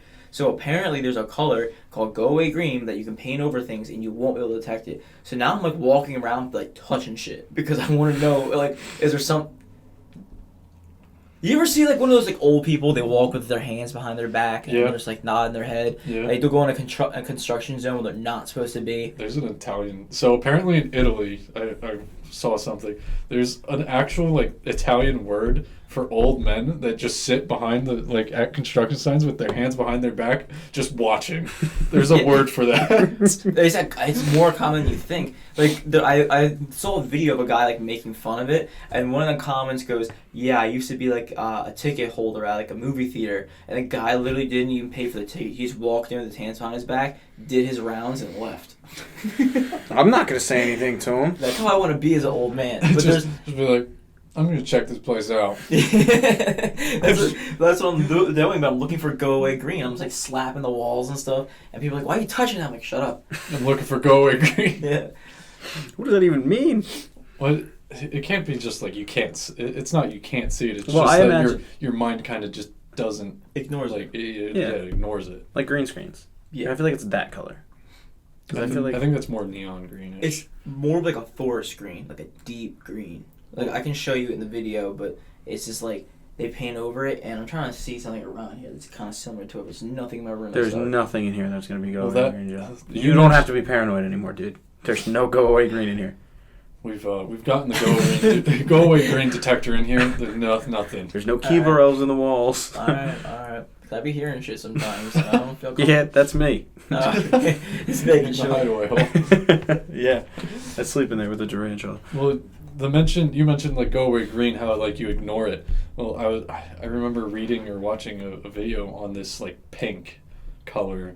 I forget exactly what pink it is, but like it was Don't like say it. scientifically proven that like it makes you perform less physically or something like that. Mm-hmm. So like opposing teams would like paint the away team's like thing in like this shade of pink, I'd be mad. and they'd actually do worse. Like Jesus Christ. like statistically, and like they had to ban the color from being like used in like these situations That's such an unfair. because it was like so effective. I'm gonna go to baseball games wearing that color shirt. When the pitcher throws, I'm gonna talk mad shit. Just like start like flexing the t-shirt. He's just like, my performance. I feel it draining out of me. Why would you pay to a game just to make the players worse? It's gonna be a less interesting game. You're the only one losing here. Yeah, but like, let's say like That's the worst part of a baseball game where it's just 3 outs, 3 outs, 3 outs. That's true. Let's say I'm a Yankees But I mean, it would be fan. boring too if it was cracking homers left and right. I mean, by Yankees fans. If the Yankees play the Phillies, right? Let's say I want the Yankees to win. Mhm. When the Phillies pitch, I wear the shirt. When they come out, I just take it off and took a tank top.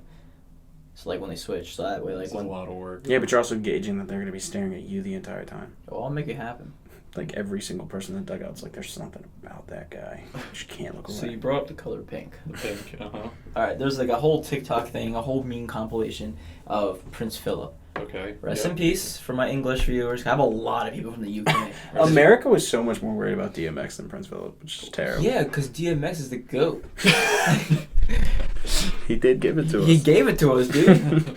We can't forget fought about for that. we fought for our freedom so we could have DMX. Exactly. I will stand by DMX's side to the day I die. But Prince Philip, old man, you know, you've seen him. He's all liver spotted. Wasn't like there were a bunch of big TikToks about like things that will kill Prince Yeah. Philip? That's what he's talking and about. I made an entire video on my Snapchat roll of it. And I was the first one I go is that like these are things that would kill Prince Philip. I go, number 1, he got a glimpse of the color hot pink.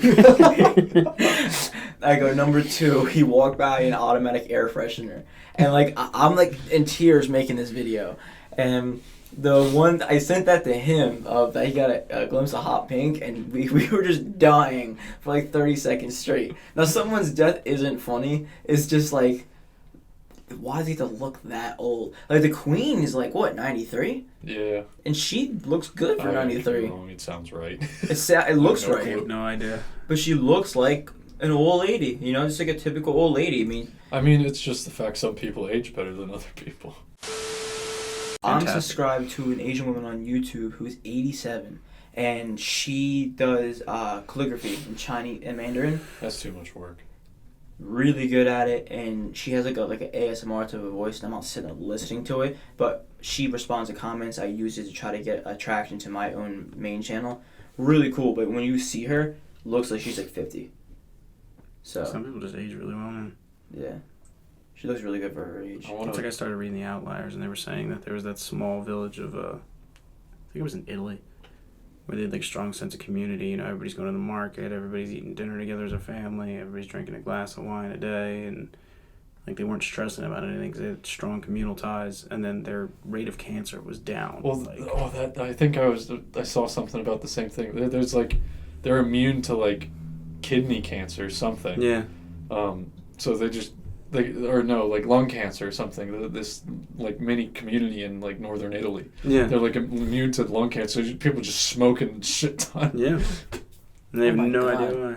And it's, dude, I'm telling you, that book is crazy. I haven't gotten that deep into it, but I know why that's like such a classic book now, because that's also where I got that fact that I was telling you that hockey players born in the beginning of the year are statistically much better than hockey players born at the end of the year. Mm-hmm. And they didn't notice that. Some of the greats were born in like January and stuff like that. why? Because they just missed the cutoff to enter like the youth leagues and stuff like that, so that they would Like a come in the year ahead. next year, and then they would pretty much have about a year of age on the other people in the same like age group. So they kind of be just ahead of the curve, easier. Would that apply to most sports though? I guess it would, but the only reason they noticed hockey players was because I think the cutoff was right around like the end of the year. So like baseball season, I find that fucking like wacky. Like it is weird. Scout, not like that fact, but like with like baseball especially, like you see like people being scouted in their like fucking middle school like baseball shit. That's fucking insane that they start that early with like, oh yeah, this kid's going pro. It's like, no, 100%.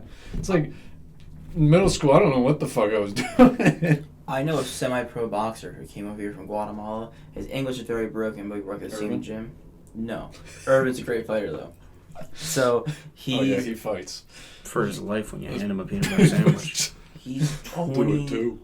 He's 28, does drywall, but he was a semi-pro boxer. Didn't want to do it anymore because he got hit a little bit too many times, and he noticed that like his cognitive ability was like declining, and he's like, it's not worth it because he's a kid. Yeah. So now he started his own drywall business.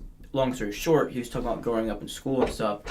basically there's like your students, Mm-hmm. and then there's your athletes. And when your athletes is don't care about school, like it's baseball, specifically baseball where he's from.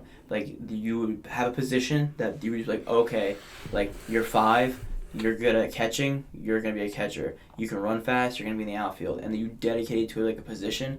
And he said like they were super strict on these kids, like you wouldn't eat unless you performed well, and he was being 100% serious because his brother was really good as a pitcher, and his father wouldn't let him eat if he like didn't strike out a certain amount of people and stuff like that. And he made it to the minor leagues, and that's why they came over to America. Mm-hmm. And he was just talking about it. I'm like, that is crazy that they force people through that. And if you see in baseball interviews, a lot of them are they speak Spanish fluently, but a lot of them, he said like his brother doesn't know how to read. Really? Yeah. Jeez. And his brother's older than him. His brother's like 35. Mm-hmm. He said his brother doesn't know how to read. He said probably now he does, if I had to think about it, because he's older. He's been in America for a while. Mm-hmm. But growing up, they never taught him. Mm-hmm. Well, that's like, at least for the schools that we went to, the athletes, especially the really good ones, their entire prerogative was to just be the best at their sport, because it looked better for the school, and then it shifted away from doing good in school to literally just pass so you can play the sport. But I mean, going back to what you were saying, they're getting scouted in middle school because you can't make talent. I mean, you can make hard work, drive, and ambition if you take them that young, but you can't make talent. Like if you suck, you I suck. still find it like ridiculous that they're like going this like young. It's like they're kids. It's crazy.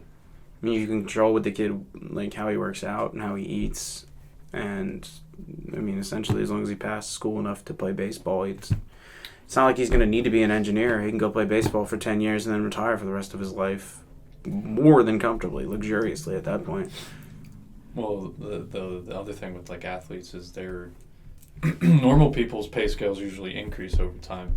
Theirs is like early on, so you see a lot of like you got a budget. Like nowadays, you can't be like spending wildly they make a lot of money, but like they're done by the time most of them probably 35, I'd say. Mm-hmm. And they got another 30 years minimum, 60, probably longer than that, and they've got to do other things. So you see like it's odd kind of seeing like pro players and start like breweries or like restaurants and stuff like that. It's like getting to broadcasting, and so it's just I find that interesting when I see stuff like that. Yeah, there's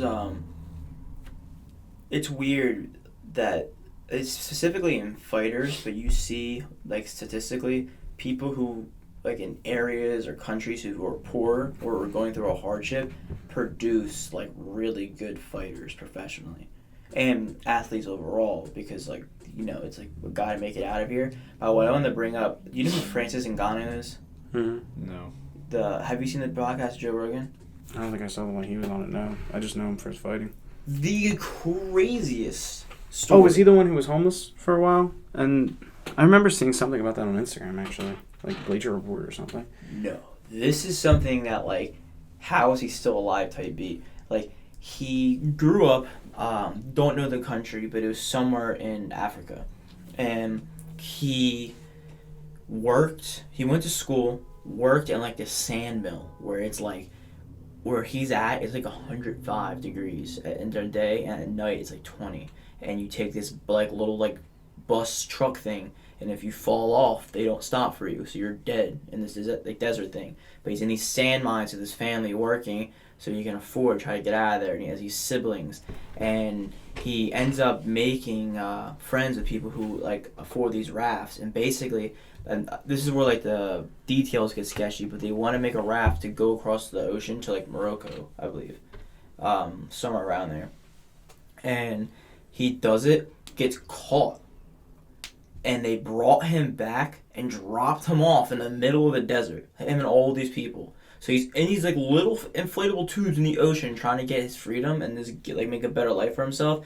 And he wanted to go to the UK? I'm not sure where. It was somewhere in Europe maybe. I'm so confused. You said he wants to cross to go to Morocco? Because that's where because like where he's living, there's a lot of like gangs and wars going on. But Morocco's, isn't that the northern tip of Africa, if I'm correct?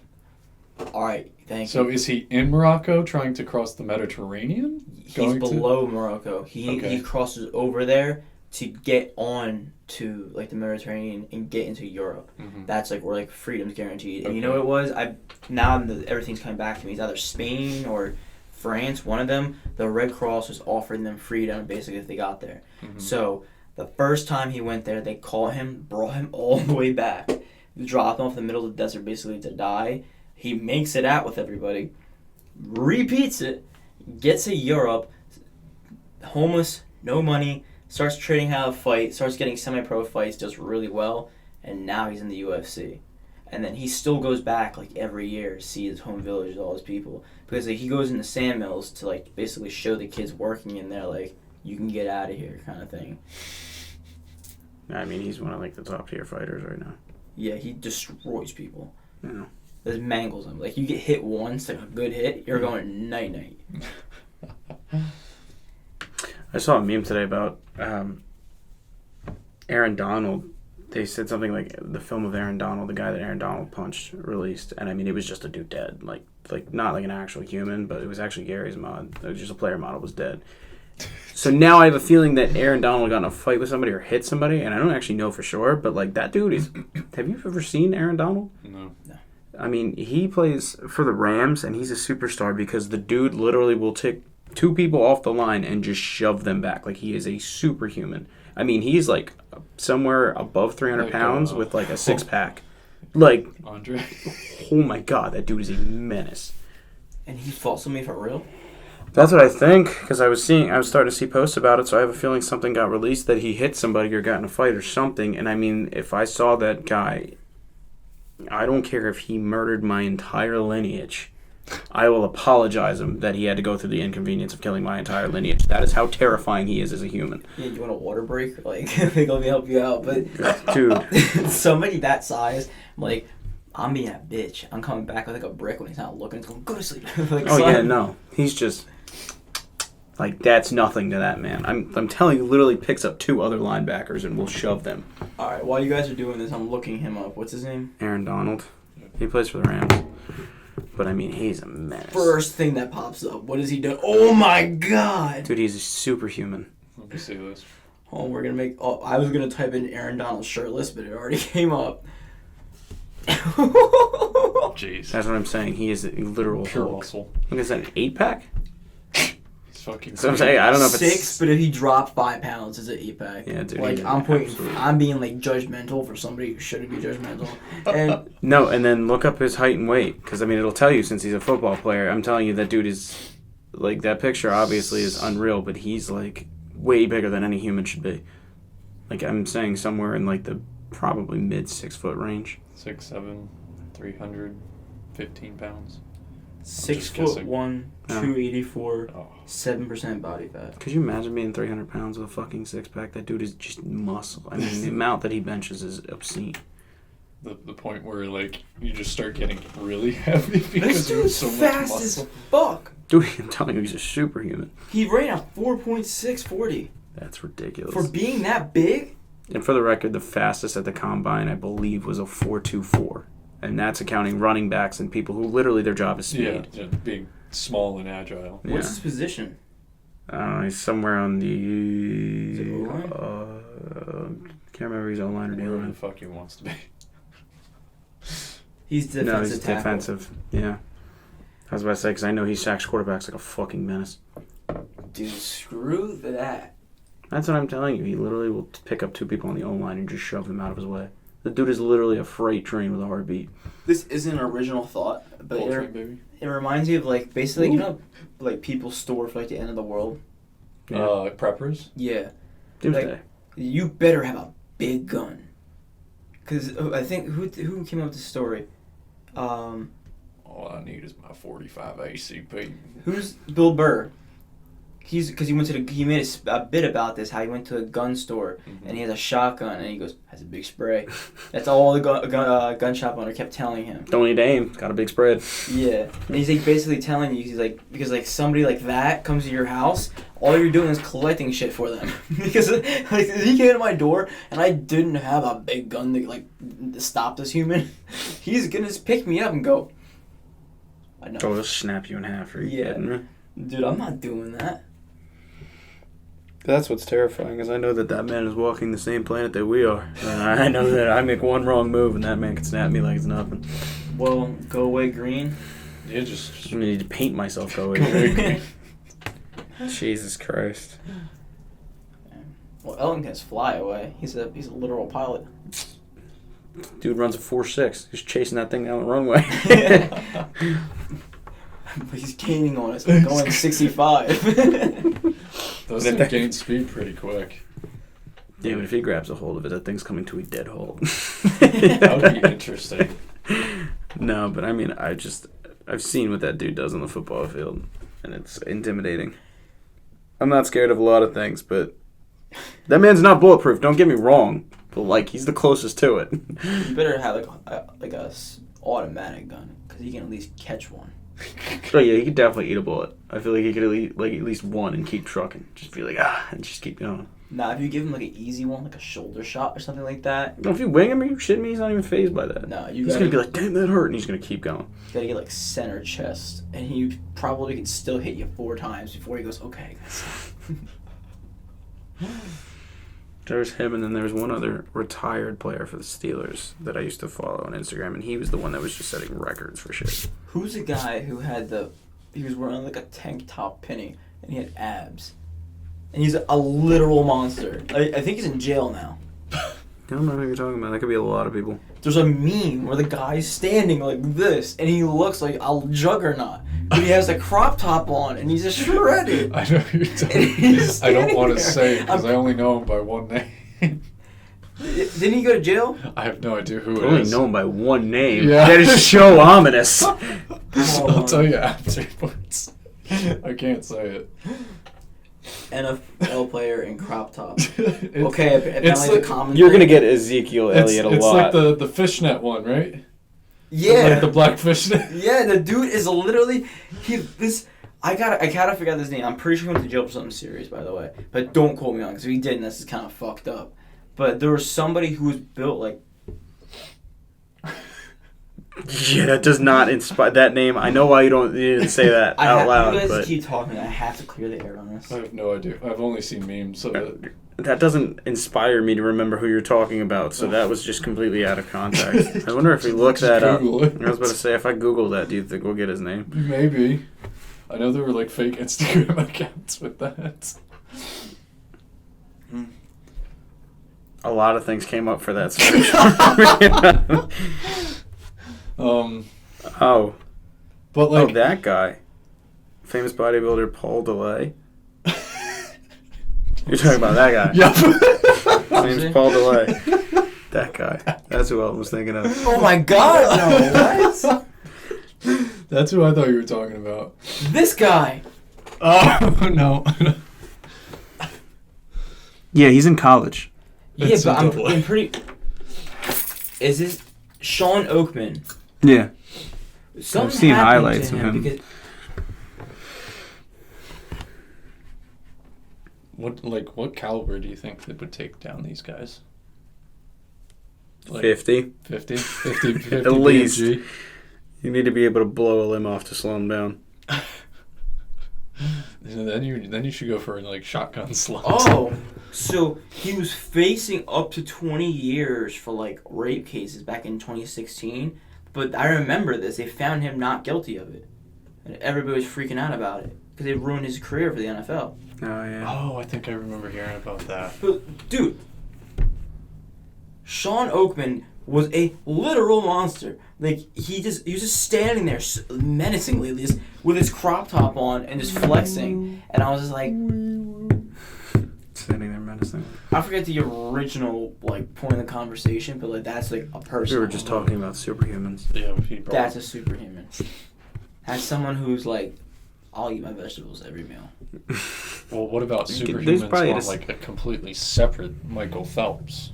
Michael Phelps was literally actually built different. He was built to swim. And smoking a shit ton of weed. Good for him. Yeah. Oh, you want to hear a Well, crazy story about Michael his, Phelps? they took his medals away for that. Did they really? Well, I don't know if it was for the weed, but I know that they drug tested him and from like back that Olympics and recanted his medals. I mean, he's probably won like plenty of medals. Yeah. But that was just like Lance Armstrong. They just took it away after all those years, all those accomplishments and stuff. I'm going to tell the craziest story I've ever told this podcast. And about Michael Phelps. Remember, you know where I'm going? I mean, after the whole plane conversation, this podcast just went straight into dangerous territory, and we haven't left since. So you might as well keep us. It's okay. This has been just random roller coaster. This is what I wanted it to be. Was just have new people on. Like, I would love. You're going to be on here again, and we'll talk about planes and shit. So far, I'm in a majority of the episodes. I told everybody you're going to be a reoccurring guest. I'm a junior in high school, I believe. My math's right. Mm-hmm. And I went to my brother's house because one of my friends was hanging out with two girls. They didn't want me to hang out with them. But at that point, I was in a relationship, and she's like, I don't want you to hang out with two girls. So I was like, okay, I want to hang out with two girls. I'm respectful. I was like, it's no big deal. I'll go hang out with my brother. Mm-hmm. Went to my brother's house. Now, there was marijuana there. It's now legal in Jersey, so catch me if you can. But allegedly there was marijuana there. Allegedly there was, maybe there wasn't. So I ended up smoking. Allegedly. What are they gonna drug test me? Yes. From 6 years ago? No, but I mean, like, he's trying to help you out and be like, allegedly. And then you're just like, I smoked it. I smoked weed. It's gone, and that's... Listen, he's going to be his own boss the rest of his life, you know. He's got Yeah, nothing. I know, but I just don't know. I wonder if YouTube has anything about that. It's legal in my state. Now? Yeah, that's all you need to care about. What are you I gonna still do? can't smoke it. You can when it's federally legal. Yeah, Yeah, it's when federalized. are they going to federally legalize marijuana? Well, they're making a push for it. The story I have to get Okay, out. sorry. I smoked like 20 bong rips. Oh my and God. Allegedly. Allegedly. I'm not okay. I'm sitting there, heart rate's beating fast, and there's this guy across the couch, like where Lewis is sitting. Like, Oh my God, I hate this story. Oh, no, Lewis is allegedly smoking weed. Lewis allegedly hates it too, because the dude's asleep like this, bandaged up his whole arm. I'm like, why is he bandaged like that? Like, he literally looks like he's like part mummy. Uh-huh. And I'm like, it's poorly done. And there's like blood stains. I'm like, whatever. And I asked my brother, I go, what happened to him? He goes, oh, he fell off a street bike, got like a little bit of brush burn. But like, he's fine. He's just sleeping it off because he got like really high. And he's also coming off of acid. I go, what? Uh-huh. And this is this guy. Like, I'm not doing any of that shit. Mm-hmm. So I'm like, whatever. I watched the race. He wins it. And I'm like, just focus on the race because like, this is good news. But for some reason, like, when he won the race, I got like really happy. I smoked regularly so I could handle this. Like I came back down and everybody comes back in, they get me high again. So I'm like up to like 30 rips and now I'm having like straight up paranoia. This guy wakes up on the couch. He looks at me and he starts crying. And I'm looking at him like high as like, oh, grown ass man, he's crying, sitting there crying. So I'm like, what's up, dude? He goes, oh, I hate my life. I don't want to be here. And I have a soft heart for that shit. So I'm just like, what's up, man? Like, talk to me. And he's like venting, but he's just saying nonsense. And then I remembered, he's off acid. Uh-huh. Like, it's not like you're incoherent, but he just wasn't making sense. I go, hey man, it's like, calm down. He goes, could I please just get a cigarette? I'm like, yeah. So they come inside, give him a cigarette, and he's just like, my arm just hurts so bad, I can go to the hospital. And I'm like, what's up with his arm, dude? Like, his arm hurts and he's not okay. And apparently, they were waiting for him to come off the acid to take him to the hospital. So they go, all right, let's change your bandages to make sure everything's clean. Trigger warning. They take off the bandages, all of his skin on his forearm just goes flap. And immediately, like, something from the top of my head sinks to my feet. And I just go, bless you. I thought you were going to throw up. I just go, I hate this story. I just go, I gotta get out of here. Dude literally goes, ah, and passes out from the pain. This literally lifts at that Oh, yeah, sound. that's what he's passing out from, not like the sight of seeing his own muscles Well, that's the exposed. thing. It was just so much to take in his body. When the overdrive passed out, I go, listen, if you guys don't get him to the hospital right now, I'm calling 911. Because, like, you can't do that. And they took him to the hospital, everything that he's fine to this day, has his skin back on his arm. Oh, thank God. Yeah, he's good. I'm happy for him. I don't know him personally. This is like the only time I have and will meet him. Uh-huh. But Poor Michael Phelps. poor Michael Phelps, dude. Meanwhile, Michael Phelps is going, I'm a winner. This dude's just going, help. So I'm like, I gotta leave. So I drive home, and I'm like, probably shouldn't have. I was. I feel like an experience like that sober you pretty fucking wild. That's what it was. I was like extremely sober, and it was like 10:30 at night, and the girl I was with at the time called me and she's like, "What's up?" I was like, "Can I just talk to you in the morning?" She's like, "Yeah, is everything okay?" I'm like, "Yeah." She was, and then like it was like argue time. I'm like, "We're not arguing right now." Like I just saw a limb just go, "Yeah," and I'm like, "Whatever." So my friend Theo calls me. He goes, "Yo, man, like we're hanging out at my house. You want to come by?" And I'm like, "I'll come by." So I basically just get the story off my chest that night, and then I like talk to like everybody. We're good, but it was That's a interesting story. I hate that story. He hates it 'cause I say it like not often, but like. No, I've heard it before, but I haven't heard it since we drove down to the beach at like 3 in the morning when Noah was asleep in the back seat. That's when the real dark secrets come out. Yeah, actually, we recorded that, by the way. Oh, I have yeah. that on my laptop. Well, we recorded twice. But if any of my followers are watching this, I'm sorry. Like that was the craziest story that's happened to me in a few years. Actually, it's a lie. I've never had anything that crazy happen to me. Really? No. Oh. I'm pretty. You haven't encountered enough drugs. That's probably it. The thing is I'm not even into drugs. I just liked weed at the time. I haven't smoked weed in a long time. I've never done drugs. No. Don't do I it. do caffeine all the time. Well, caffeine. You ordered a hot chocolate from Starbucks. I don't want to hear that. You ordered it for me. You asked for it. I'm hard drugs. I dabble in recreational drugs. Yeah. I take a drink with my decaf. friends. I like to dance, and that's about it.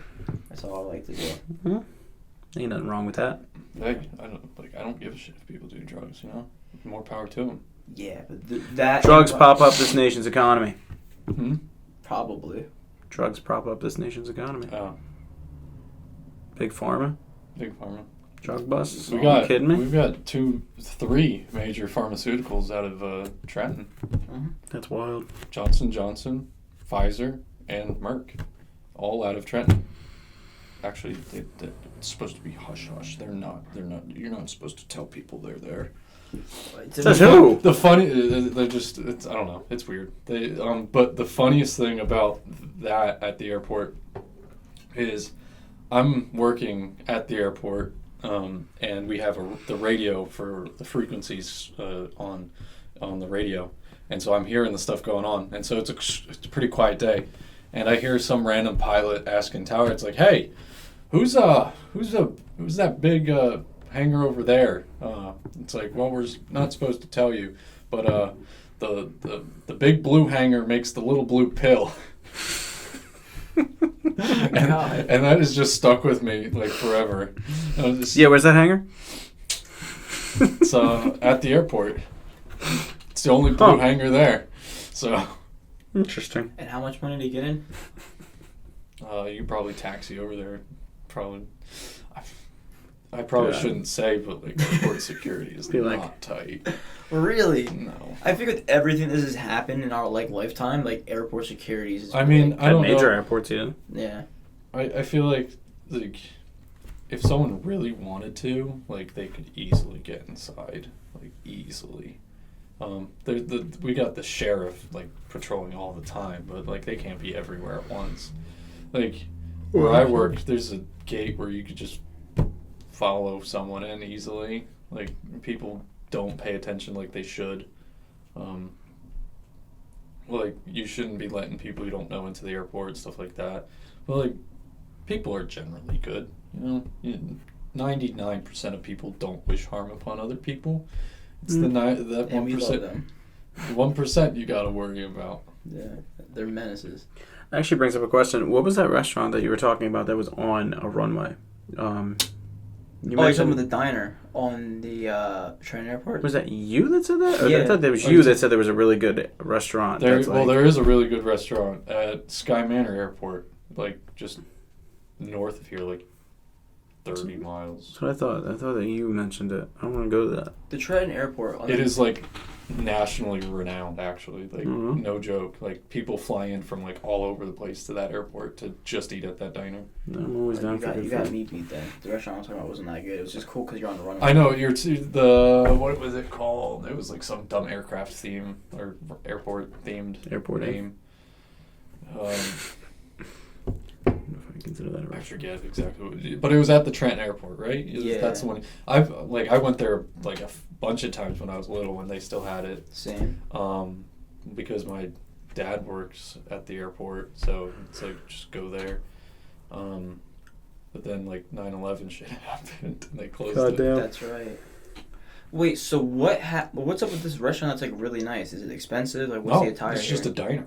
Really? Just at like on the airport. How far is it? He's not even pulling out his phone. He's pulling out the flight map. Yeah, we're going nautical miles. I have it on my phone too, so if this thing dies, I can pull it out on my phone. Okay. From Trenton Airport, it is. That's not it. It's there. Is that a ruler? He just pulled out It a is. ruler. It's 20 miles north of here. So 20 miles north from Center Trenton. Yep. All right. So anybody that hearing that, if you're around New Jersey, Philly area, It's called Sky Manor. Did they have the thing on there? Is that a major airport? No.